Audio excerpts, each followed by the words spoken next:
Hey you guys, what is up? This is SuperGirlKels. Welcome back to another Monday video where we post content on gaming, Smash, music, reviews, and more every Mondays at 5 p.m. Eastern Time Zone, so hit that subscribe button to be notified for everything coming out on Mondays.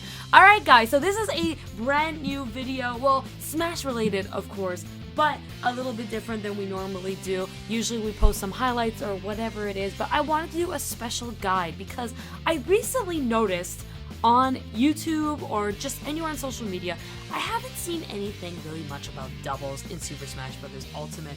This has been a topic since the game has actually came out, where ever since this game came out, people just didn't seem to find the passion or motivation to really get into doubles or even get good at it or to even try it. Some people just hate it at all. They just don't even want to try it. They hate the knockback, the changes of how fast it is, so follow-ups are a little harder, and they don't like that the percent doesn't, let's say you deal 12% in singles, but you'll only deal 8 in doubles, so there's percent changes as well in doubles, so that kind of messes up combos and such.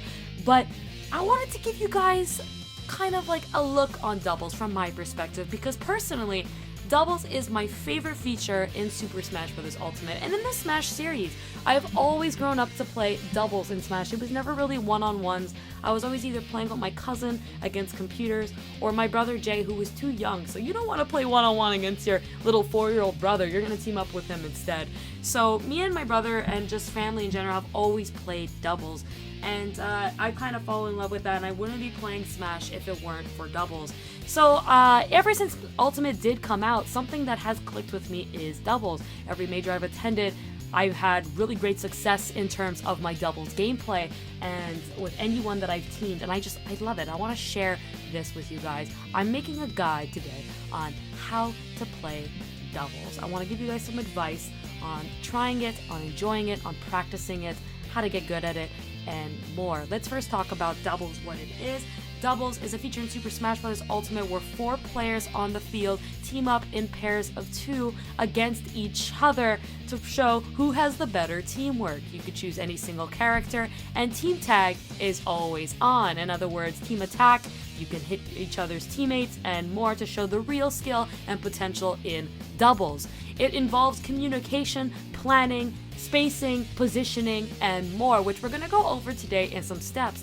The following footage you're about to see, half of it is recorded by me, but the set in tournament that you're currently watching is actually by SSB Montreal, the latest doubles tournament I went to, the regional in Canada, called Smash the Land 2, where I teamed up with my brother Jay, who is also known as my static partner, where we won first in doubles. So I thought that it would be a really great case here to show doubles in Smash Ultimate from not only me and Jay's point of view, but also Grape here and JW, who also play really well in terms of teamwork. So let's go ahead and start talking about how can we get good in doubles, how can we like it, and more. First off, why is doubles actually important, and how does it actually affect your singles performance? Doubles is really important because it actually affects your reaction time. Personally, when I started Smash 4, my reaction time was horrible. I was so bad, and I wasn't getting any results specifically because of my reaction time. I just couldn't react in time. And as soon as I started to play more doubles, I would maybe play an hour a day doubles.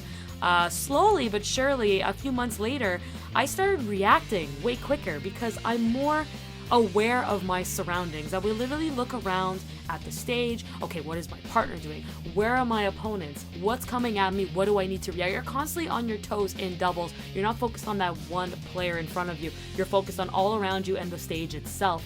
So I wanted to give that heads up because doubles really does affect your singles performance, including your spacing as well. You need to know where you need to stand, where you need to be at all times, and how to get there.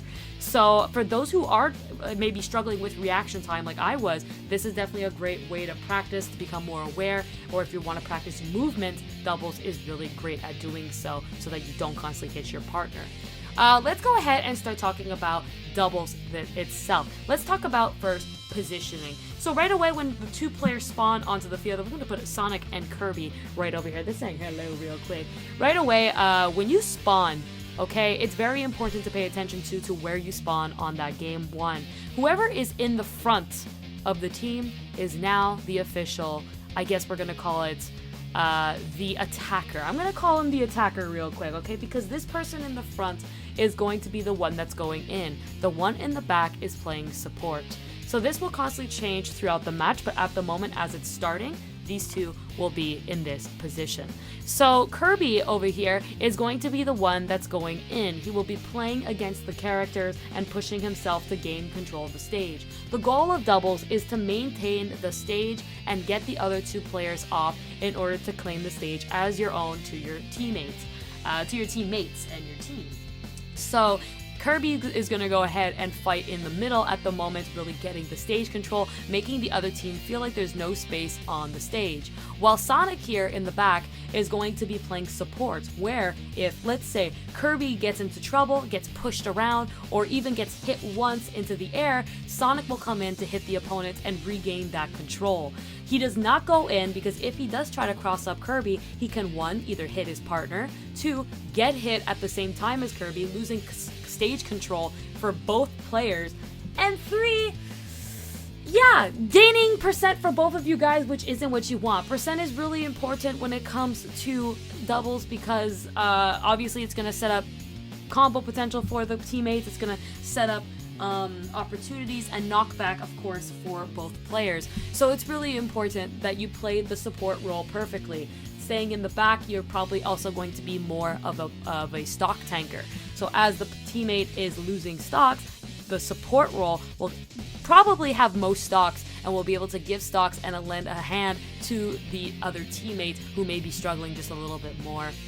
All right, so let's go ahead. Now that we've talked about that, let's talk about actual spacing. So again, when you're in this position, this spacing right now between the attacker and the support player have to stay together in this exact position. This is a roll distance apart from each other. As you can see, Kirby's rolling around right now just to show you that it is a roll distance. 1, this allows you to keep an eye on each other with just one of your eyes for your vision. So you kind of don't have to look around all over the place, you don't lose focus, you really just stay focused on you and your partner.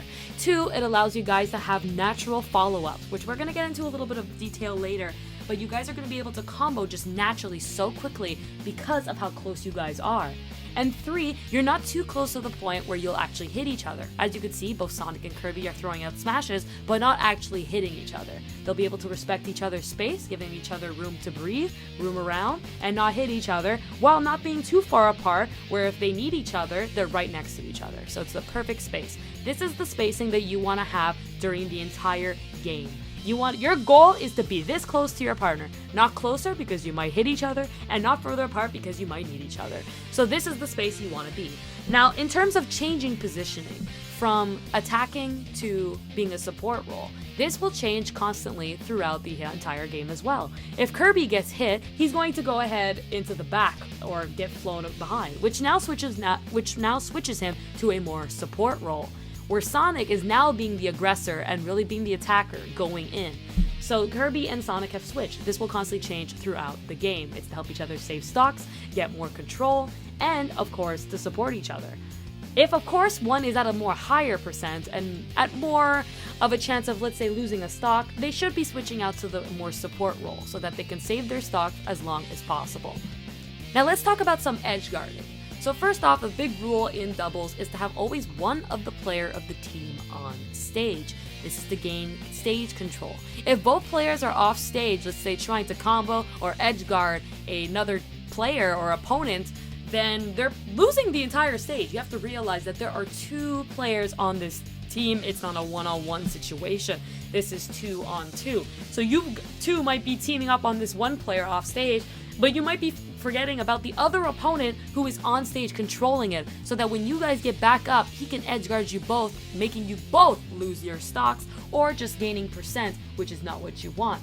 When a teammate is going off stage to get an opponent, the support role should be on stage at a roll distance from the edge, ready to catch the get up option in case the opponent can't, the teammate misses the opponent, causing him to get back up onto the stage, where the teammate can then put him back off stage, creating another edge guard situation and potential, while of course also taking care of the other opponent remaining on stage. So that's what's happening when you're edge guarding. Now, when you're being edge guarded, this is kind of the same thing. You both want to have at least one person on stage and off stage. This is really important because if both of them are off stage, your chances are gonna both lose your stocks. If it's a 2v1 handling each person, this is not gonna go well. Let's talk about what happens when you're both on stage. Let's say you're both playing it safe, no one's jumping off stage, that's fine. What's gonna happen is you're gonna have player 1 at a roll distance away from the edge. Player 2 will be support roll, so another roll distance away from player 1, so that he can catch a roll read jump option, and while the attacker is going to catch a neutral get up attack, or jump as well. So this will be able to cover the entire team, making it a lot easier for the team to really cover and break down the other team.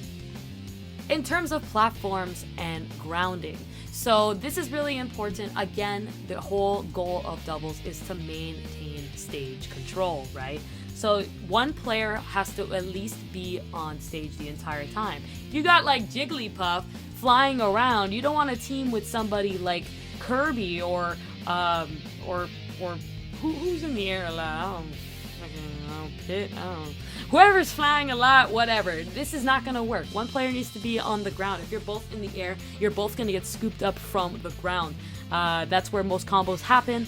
That's where most of the control happens. It's on the ground. So same thing for platforms. If both players from the team are on platforms, chances are they're going to get juggled. Chances are they're going to lose their control, giving the stage to the opposite team.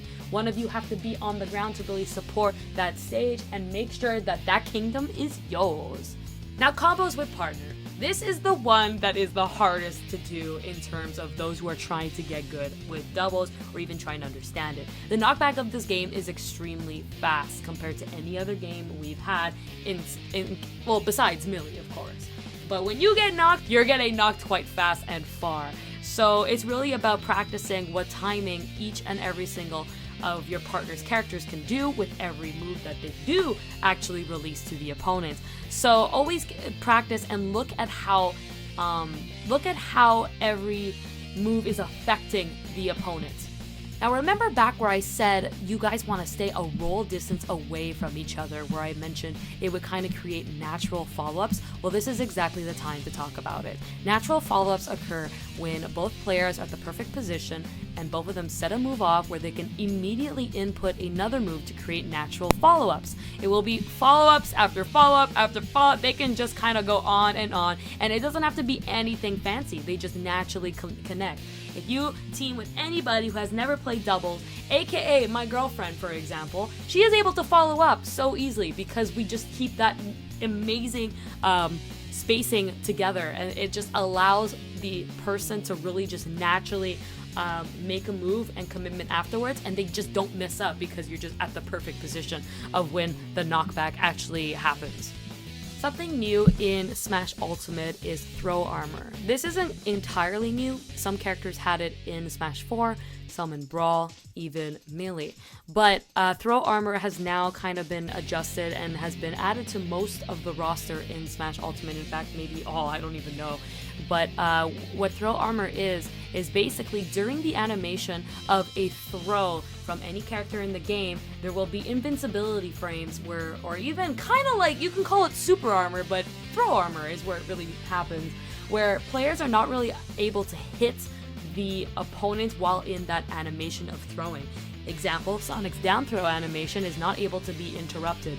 So let's say opponents will try to hit him during this animation, the opponent, the teammate would actually get hit instead of Sonic. So this is like good mix-ups. This can actually be used for one, mixing up in 2v1s, or two, to actually mix up combo potential with your teammates. Let's say Sonic does a down throw, you no longer need to wait for him to finish this combo in order to react. You can now just hit Sonic during this animation or even this combo potential, and you'll go ahead and get the follow-up guarantee, while Sonic doesn't take any percent or knockback.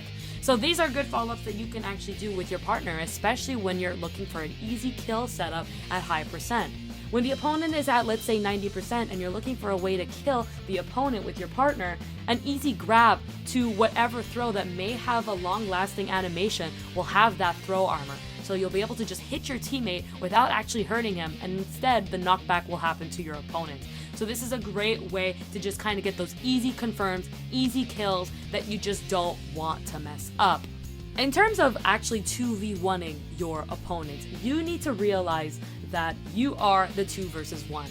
The one player remaining needs to actually make moves and make the decision on how they're going to bring this back for their team. So you should not be approaching. A lot of people actually make a 2v1 comeback, aka smart dream hack.